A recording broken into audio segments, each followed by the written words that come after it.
بسم اللہ الرحمن الرحیم۔ آپ اپنے بچوں کو جس طرح کا بنانا چاہتے ہیں، سب سے پہلے آپ خود ویسا بن کر ان کے سامنے عملی نمونہ پیش کریں۔ مثلا اگر آپ چاہتے ہیں کہ آپ کے بچے قانون کی پاسداری کریں تو ان کے سامنے آپ خود ہمیشہ قانون کی پاسداری کریں۔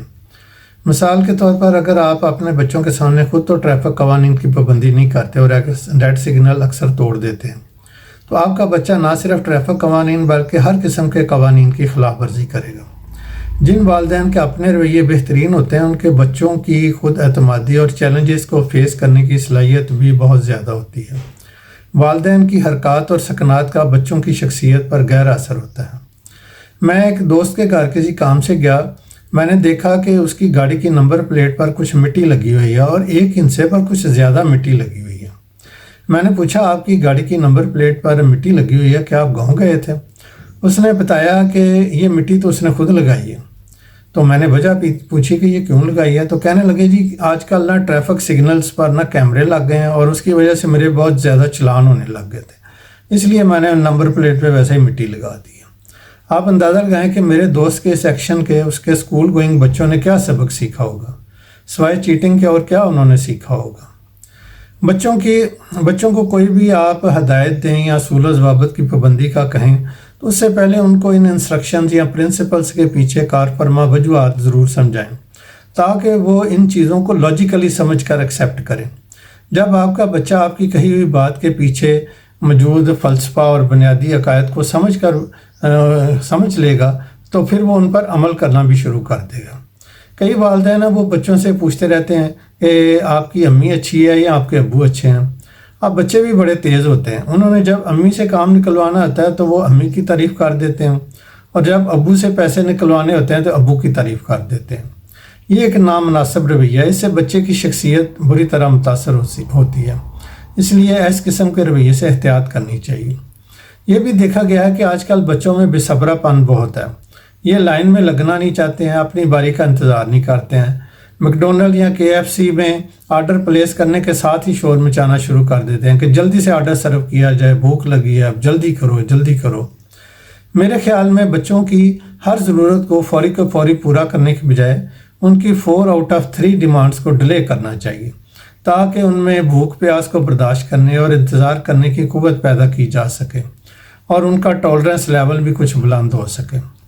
اس کے علاوہ بچوں کو سٹریس مینجمنٹ کی ٹیکنیکس بھی سکھانی چاہیے تاکہ ان کی سیلف مینجمنٹ کا میکانزم جو ہے اس کو بھی انیشیٹ کیا جائے اور مضبوط کیا جا سکے۔ اپنے بچوں کو سمجھائیں کہ وہ اپنے جذبات کا اظہار پروکار اور قابل قبول طریقے سے کیسے کر سکتے ہیں۔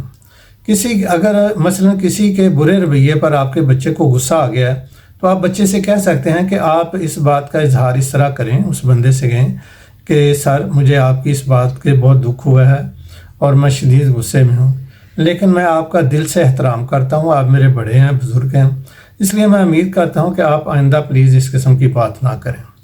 یہ بھی ایک طریقہ ہو سکتا ہے۔ انسان اپنی مختلف ضروریات کو پورا کرنے کے لیے دوسرے انسانوں کا محتاج ہے، اس لیے جو بندہ باہمی تعلقات کو مضبوط بنا کر نہیں رکھتا تو وہ اکیلے پن کا شکار ہو جاتا ہے اور اس طرح تو اس کی خود اپنی سروائیول ہی ایٹ سٹیک ہو جاتی ہے۔ اس لیے اپنے بچوں کے ذہن میں باہمی تعلقات کو برقرار رکھنے اور ان کو مضبوط بنانے کی اہلیت کو یعنی کہ مضبوط کریں اور رشتوں کی اہمیت کو ان پر واضح کریں۔ اس مقصد کے لیے ماں باپ کو چاہیے کہ وہ سب سے پہلے اپنے آپس کے تعلقات کو ٹھیک کریں اور بچوں کے سامنے آپس میں لڑائی جھگڑے سے مکمل پرہیز کریں، کیونکہ ماں باپ کی لڑائی کا بچوں کی نفسیات کے اوپر بہت برا اثر پڑتا ہے۔ مال و دولت اللہ تعالیٰ کی ایک رحمت ہے، اگر جائز رائے سے حاصل کیا جائے اور جائز جگہوں پر خرچ کیا جائے۔ بچوں کو منی مینجمنٹ کی تعلیم بھی دیں اور ان کو بتائیں کہ زندگی میں روپے پیسے کی کتنی زیادہ اہمیت ہے۔ میرے بچے جب اسکول جاتے تھے تو میں ان کو 1 ہفتے کا اکٹھا ہی جیب خرچ دے دیتا تھا اور اس کا مقصد یہ تھا کہ وہ اپنے اخراجات کو اپنی پاکٹ منی کے مطابق مینج کریں اور سارے پیسے منڈے کو ہی نہ خرچ کر لیں بلکہ کچھ سنبھال کے رکھیں تاکہ سیٹرڈے تک کام چلتا رہے۔ اس طرح جب میرے بچے کالج جانا شروع ہوئے تو میں نے ان کے مہینے کی پاکٹ منی دینا شروع کر دی تاکہ ان میں منی مینجمنٹ کی سکلز بھی ڈیولپ ہوں، اور اس کے علاوہ ان کو کچھ منی سیونگ باکس بھی بنا کے دیے، بھی چھوٹی موٹی رقم اس میں آپ جمع بھی کر سکتے ہیں۔ بچوں کو دوسروں کے ساتھ ہمدردی اختیار کرنے کی بھی ترغیب دیں۔ ان کی حوصلہ افزائی کریں کہ وہ دوسرے لوگوں کے احساسات اور نقطہ نظر کو سمجھیں اور ہمدردی سے کام لیں۔ بچوں کو ایسی سرگرمیوں میں مشغول کریں جو دوسروں کے ساتھ ہمدردی کو فروغ دیتی ہوں، جیسا کہ رضاکارانہ طور پر کسی کی ضرورت پوری کرنا، کسی کی ضرورت مند کی مدد کرنا۔ میں پاکٹ منی کے ساتھ ساتھ اپنے بچوں کو کچھ اضافی رقم بھی دیتا تھا، اور اس نقطہ نظر سے کہ اگر آپ کسی کو سمجھیں کوئی ضرورت مند ہے یا کسی کو ضرورت ہے تو اس کو آپ ضرور اس رقم میں سے دے دیں۔ کچھ عرصہ بعد معلوم ہوا کہ میرے ایک بچے نے اس رقم سے کسی اور ایک مستحق کلاس فیلو کا جیب خرچ لگا رکھا ہے، تو اس سے مجھے بڑی خوشی ہوئی۔ اس کے علاوہ مجھے وراثت میں ایک کنال کا پلاٹ ملا، اور اتفاق سے کچھ پیسے میرے پاس بھی تھے، اور میرا ارادہ یہ تھا کہ میں فارچونر خرید لوں۔ لیکن جب اس پراپرٹی کو میں اپنے نام ٹرانسفر کرانے کے لیے پٹوار خانے گیا تو پتہ چلا کہ یہ پچھلے تقریباً 200 سال سے یہ پراپرٹی ہمارے خاندان میں چلی آ رہی ہے۔ اس کے علاوہ مجھے اس بات کا ذاتی طور پر بھی علم تھا کہ میرے ماں باپ نے شدید مالی مشکلات کے باوجود یہ زمین نہیں بیچی تھی۔ اب میں نے اپنے بچوں کے ذہن میں یہ خیال ڈالنے کے لیے کہ اپنا مال اللہ کی راہ میں بھی خرچ کرنا چاہیے، تو میں نے یہ جو 1 کنال زمین کا پلاٹ تھا، اس کو گلشن رابی ویلفیئر ٹرسٹ کو ڈونیٹ کر دیا۔ اور اس مقصد جب ڈونیٹ کیا تو میں اپنی پوری فیملی کو ساتھ لے کر گیا جب میں نے ڈاکومنٹس اس کے ٹرسٹ والوں کو ہینڈ اوور کرنے تھے۔ اور اس کا مقصد یہ تھا کہ یہ ٹرسٹ والے اس علاقے میں کوئی ہاسپٹل اور کوئی اسکل ڈیولپمنٹ سینٹر قائم کریں جس سے اس علاقے کے لوگوں کی کچھ فلاح و بہبود ہو سکے، اور اس کے ساتھ ساتھ میرے بزرگوں کو ایک صدقہ جاریہ بھی ان کے لیے ہو جائے گا۔ بچوں کے ساتھ ایک محبت بھرا ماحول قائم رکھیں، بچوں کی باتیں توجہ سے سنیں اور انہیں اپنے خیالات کا اظہار کرنے کا موقع دیں، اور فوری کا فوری رد عمل دینے سے گریز کریں۔ بچوں کے جذبات کو سمجھیں اور سکھائیں کہ وہ جذبات اور ان کے جذبات ان کے رویوں پر کس طرح اثر انداز ہوتے ہیں۔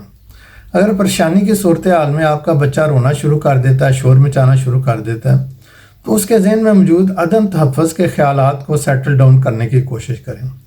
بعض اوقات بچے والدین کے ضرورت سے زیادہ جذباتی رویے سے ان کو بلیک میل بھی کرنا شروع کر دیتے ہیں۔ وہ یہ بات سیکھ لیتے ہیں کہ رونے دھونے سے توجہ ملتی ہے اور ضرورت کی چیزیں بھی مل جاتی ہیں، اس لیے وہ ہر چھوٹی موٹی بات پر زمین پر لیٹ جاتے ہیں اور رونا شروع کر دیتے ہیں۔ اپنے بچے کو ایجوکیٹ کریں کہ اچھے اور برے حالات زندگی کا لازمی حصہ ہیں، لہذا خوشی میں آپے سے باہر ہو جانا، پریشانی میں چیخنا چلانا شروع کر دینا، زمین پر لیٹنا شروع کر دینا، یہ ایک جہالت کی نشانی ہے۔ بچوں کی حوصلہ افزائی کریں کہ وہ اپنی عمر کے حساب سے اپنے مسئلے مسائل خود ہی حل کرنے کی کوشش کریں۔ بچوں میں چھوٹی چھوٹی باتوں پر لڑ پڑنا اور اپنی چیزیں ایک دوسرے سے شیئر نہ کرنا ایک کامن پرابلم ہے۔ بچوں کو قرآن پاک کی سورہ ماعون کی آیت نمبر 7 کے مطابق ان کی توجہ دلائیں کہ عام استعمال کی اشیاء ایک دوسرے کو دینا ایک پسندیدہ عمل ہے، اور اللہ تعالیٰ اس بات کو پسند کرتے ہیں۔ بچے کو اس کی ایج کے حساب سے چھوٹے موٹے تنازعات کو حل کرنے کی بھی ٹریننگ دیں۔ بچے کو سکھائیں کہ وہ لڑنے جھگڑنے کی بجائے مسائل کو حل کرنے کے لیے کون کون سے طریقے اختیار کر سکتا ہے۔ میں نے اپنے بچوں کے لیے ایک لمٹ مقرر کر رکھی تھی کہ اگر ان کا اس رقم تک کا کوئی نقصان ہو جائے تو انہوں نے اسکول میں کالج میں کسی سے لڑائی جھگڑا نہیں کرنا، سڑک پہ کوئی پھڈا نہیں ڈالنا، بلکہ گھر آ کر مجھ سے پیسے لے لینے۔ میرے بچے جب کالج جا رہے تھے تو اس وقت کسی ایک قبضہ گروپ نے میرے ایک پلاٹ پر قبضہ کر لیا۔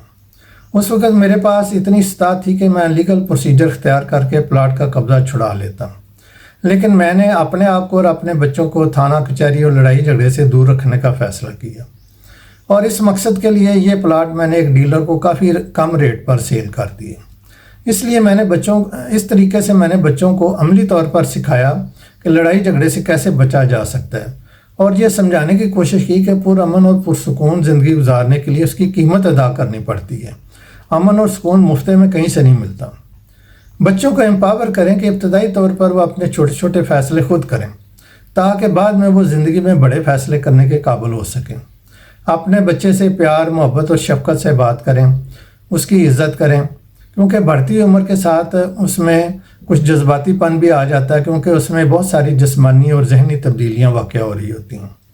بچے کو ذلیل کرنا، اس کی بےزتی کرنا، گالی گلوچ کرنا، مار کٹائی کرنا انتہائی نقصان دہ رویہ ہے، اس سے مکمل اجتناب کریں۔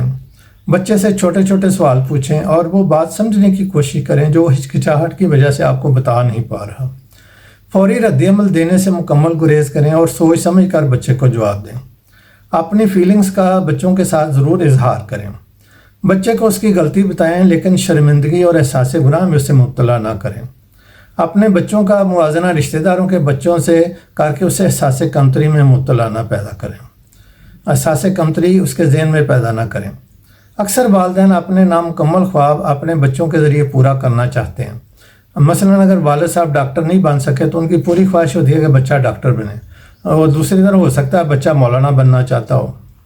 غلطی کرنے کی صورت میں بچوں پر تنقید کریں اور غلطی کرنے کی صورت میں بچوں پر تنقید کرنا اور ان کو برا بھلا کہنا ایک نامناسب بات ہے، لیکن ان کو یہ بتانا چاہیے کہ وہ اپنی غلطیوں سے سبق سیکھیں اور آئندہ ان غلطیوں سے بچیں اور اس سے اجتناب کریں۔ اس کے ساتھ ساتھ بچے کو یہ بھی بتائیں کہ وہ خود غلطیاں کر کے سیکھنے کے بجائے لرننگ فرام ادرس کا طریقہ کار اختیار کریں، اور اس مقصد کے لیے وہ طے شدہ جو سٹینڈرڈز آپریٹنگ پروسیجر ہیں یا بیسٹ پریکٹسز ہیں ان کو اختیار کریں۔ غلط رویہ اختیار کرنے پر بچے کو یہ بات سمجھائیں کہ وہ خود تو ایک بہت ہی عمدہ اور کارآمد اور مزیدار اور پیارا انسان ہے، مگر اس کا رویہ ٹھیک نہیں ہے۔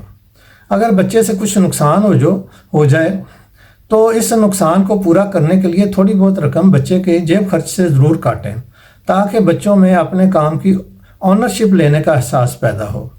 ٹائم اینڈ اگین بچے کو اس کی ذمہ داریوں کا احساس دلائیں۔ اگر بچہ اسکول بیگ میں مختلف کتابیں کاپیاں رکھنا بھول جاتا ہے تو اس کو ایک چیک لسٹ بنا کر دیں تاکہ وہ سونے سے پہلے اس لسٹ کے مطابق اپنا اسکول بیگ تیار کر کے سوئے۔ بچے کو ڈسپلن کرنے کے لیے ایک شیڈیول بھی بنا کر دیں تاکہ اسے یاد رہے کہ اس نے کون سا کام کس وقت کرنا ہے۔ بچوں کو کنٹرول کرنے سے پہلے اپنے آپ کو بھی نظم و ضبط کا پابند بنائیں۔ کچھ والدین اپنی اتھارٹی قائم کرنے کے لیے بچوں کو دھمکیاں دینا شروع کر دیتے ہیں۔ یہ ایک انتہائی نامناسب رویہ ہے، کیونکہ دھمکیاں تو دشمنوں کو دی جاتی ہیں، اپنے پیاروں کو دھمکیاں تھوڑی دی جاتی ہیں۔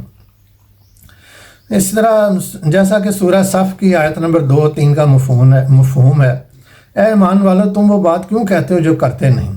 تم جو کرتے نہیں اس کا کہنا اللہ تعالیٰ کو سخت ناپسند ہے۔ ایسی باتیں بچوں سے مت کہیں جن پر آپ نے عمل ہی نہیں کرنا ہوتا، کیونکہ اس عمل سے آپ کی ساکھ گڈ ول ختم ہو جاتی ہے۔ بچے بھی یہ سمجھنا شروع کر دیتے کہ ابا جی بس ویسے ہی بول بلارا کرتے رہتے ہیں۔ اصل بات سوچنے سمجھنے کی صرف اتنی ہے کہ آپ نے منہ سے صرف وہ بات نکالنی ہے جس پر آپ نے عمل بھی کرنا ہے۔ جب بھی آپ نے بچوں سے بات کرنی ہے تو وہ سچی ہونی چاہیے، کیونکہ جھوٹ کے تو اپنے ہی پاؤں نہیں ہوتے۔ ایسی باتیں نہ کریں کہ میں تم سے بہت مایوس ہو گیا ہوں، تم تو ہوئی بڑے ڈھیٹ، تم تو ہوئی نکمے ہیں وغیرہ وغیرہ۔ حق اور سچ کی بات کریں اور کچا دھوانا چھوڑیں، یعنی بڑ نہ کریں۔ اگر بچہ آپ کی بات نہیں مان رہا تو اضافی سہولیات جو بچے کو پہلے سے میسر ہیں ان کو روک لیں۔ مثلاً اگر بچہ اپنے کپڑے کتابیں الماری میں نہیں رکھتا تو اس کو کوئی آئس کریم یا برگر وغیرہ نہ لے کر دیں، وہ روک لیں اس کا۔ اگر بچہ اسکول کا کام نہیں کرتا تو اس کو کھیلنے کے لیے ٹائم نہ دیں، یا اور کوئی اس طرح کے تھوڑے بہت تعدیبی اقدامات اس کے لیے کریں۔ جب بچہ آپ کی باتوں پر عمل شروع کر دے تو اس کی روکی ہوئی سہولیات کو بحال کر دیں۔ اچھے کام کرنے پر بچوں کی حوصلہ افزائی کریں اور انعامات بھی دیں۔ کچھ والدین کا رویہ بہت آمرانہ ہوتا ہے کہ میری بات مانو یا دفع ہو جاؤ، مائی وے اور دی ہائی وے۔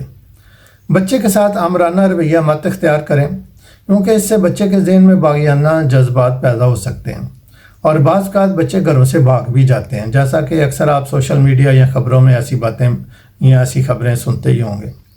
بچوں کے ساتھ دانش مندی اور حکمت سے بات کرنے کی ضرورت ہوتی ہے۔ بار بار ایک ہی طرح کی بات کہنا یا ایک طرح کا ایکشن لینا اور اس سے مختلف نتائج کی توقع رکھنا ایک جاہلانہ سا عمل ہے، یعنی اسٹوپڈیٹی ہے۔ اگر کوئی بچہ والدین کی بات نہیں مان رہا تو والدین کو چاہیے وہ اپنے غصے اور جذبات پر قابو کریں اور اپنی بے بسی کو قبول کریں کہ میں اس وقت بچے کو کنٹرول نہیں کر پا رہا، اور اس کے ساتھ ساتھ ان کو اپنا پیرنٹنگ سٹائل بھی چیک کرنا چاہیے، اور اس مقصد کے لیے کسی ماہر نفسیات سے مدد لینی چاہیے تاکہ وہ اپنے ایک اچھا پیرنٹنگ سٹائل اڈاپٹ کر کے بچے کی ضروریات کو مد نظر رکھتے ہوئے اس کو ڈیل کر سکیں اور اپنے جو طے شدہ مقاصد ہیں ان کو حاصل کر سکیں۔ بچوں کو مختلف ذمہ داریوں میں توازن پیدا کرنا بھی سکھائیں، جیسا کہ اسکول کا کام، گھر کا کام اور تفریحی سرگرمیاں، ان میں سب ایک توازن ہونا چاہیے۔ بڑھتی عمر کے ساتھ ساتھ بچے کو فزیکل ہائیجین اور فزیکل فٹنس کی اہمیت بھی بتائیں۔ اور اس پر واضح کریں کہ یہ اپنی ایک خوشگوار زندگی کے لیے فزیکل ہائیجین اور فزیکل فٹنس کتنی زیادہ اہمیت کی عمل ہے۔ کچھ والدین بچوں کو اپنا دوست بناتے ہیں جبکہ اور یہ سمجھتے ہیں کہ بچے ان کو ساری باتیں بتا دیں گے کیونکہ ان کے دوست ہیں، لیکن بچے بہت سیانے ہوتے ہیں، وہ صرف کو خاص ہی باتیں والدین کو بتاتے ہیں، ساری باتیں کوئی نہیں بتاتے ہیں۔ تو حقیقت میں تو بچے جو ہوتے ہیں وہ والدین جو ہوتے ہیں وہ بچوں کے دوست نہیں ہوتے، وہ بچوں کے سرپرست ہوتے ہیں کیونکہ انہوں نے بچوں کی تربیت کرنی ہوتی ہے۔ لیکن جب والدین بچے کے دوست بن جاتے ہیں تو حقیقت میں اپنی اتھارٹی کو کھو دیتے ہیں، کیونکہ پھر وہ بچے کی بری سے بری بات بھی سن کر اس پر کوئی رد عمل نہیں دیتے، نوک ٹوک نہیں کرتے، اس وجہ سے کہ بچہ دوبارہ ان کو بات ہی نہیں بتائے گا۔ تو حالانکہ بچہ پہلے ہی بڑی فلٹر کر کے باتیں بتا رہا ہوتا ہے، اور والدین اسی پر خوش ہو رہے تھے کہ بچہ ہمیں کچھ نہ کچھ روز آ کے بات سنا دیتا ہے، تو وہ بچہ بیسیکلی سٹوریاں سنا رہا ہوتا ہے۔ تو اس لیے بچے کے ساتھ ایک ڈسپلن قائم کریں، اس کو اپنی حدود بتائیں اور اس کو اس کی حدود بتائیں، اور اس کے ساتھ اس کی جو سرپرستی ہے وہ کریں تاکہ اس کی تربیت بہتر طریقے سے ہو سکے۔ بہت سارے معاملات میں بچے کا رویہ درست کرنے سے پہلے والدین کو اپنا رویہ درست کرنے کی ضرورت ہوتی ہے۔ میرے ایک جاننے والے صاحب ہیں جنہوں نے والدین کی وفات کے بعد اپنی بہنوں کو وراثت میں یہ کہہ کر حصہ دینے سے انکار کر دیا کہ تمہاری شادیاں کی، تمہارے بچوں کی ولادت پر اخراجات کیے اور فلاں مشکل وقت تمہاری مالی مدد کی، اور اب تم وراثت میں حصہ کس بات کا مانگتی ہو۔ تو جب انہوں نے یہ اس قسم کے فیصلے جب والدین کرتے ہیں تو ان کے فیصلوں کے جو اثرات ہیں وہ بھائی اور ان کی بہنوں کے بچوں پر بھلا کیا پڑے ہوں گے، سوائے اس کے کہ دونس دھاندلی اور مطلب دھوکہ دہی، اس قسم کی چیزیں بچے سیکھتے ہیں، کیونکہ action specs louder than words. اب بچوں کی جتنی مرضی نصیحت وصیت کرتے ہیں، آپ جو ایکشن لے رہے ہیں ان کے سامنے وہ زیادہ ان کے اوپر اثر انداز ہوتا ہے۔ بچوں کی صحیح طریقے سے تربیت کرنا والدین کی اولین ذمہ داری ہے، کیونکہ بچے کی ہر اچھی یا بری حرکت پر لوگ بچے کو نہیں بلکہ اس کے والدین کو اچھا یا برا کہتے ہیں۔ Thank you very much. ربنا آتنا فی الدنیا حسنۃ وفی الآخرۃ حسنۃ وقنا عذاب النار۔